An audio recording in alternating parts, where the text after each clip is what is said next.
பிள்ளைகளுக்கு சுதந்திரம் அளித்தது. அப்போது நாம் சுதந்திரவாளி அப்படின்ட்டு கலாத்தியரில் எழுதப்பட்டிருக்கு.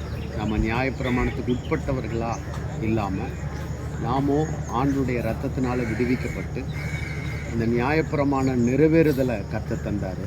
இப்போ நம்ம சுதந்திரவாளியாக இருக்கிறோம். நாம் ஆண்டவருடைய சமூகத்தில் ரொம்ப கிட்டி சேரும்படியான கிருபாசன தண்டையில் நெருங்கத்தக்கதான எந்த தடையும் இல்லை. பழைய ஏற்பாட்டில் எல்லா தடையும் இருந்தது.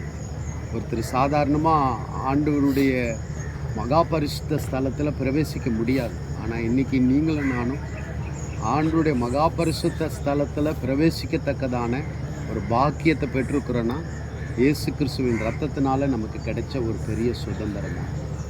ஸோ மனசார நான் வாழ்த்துறேன்.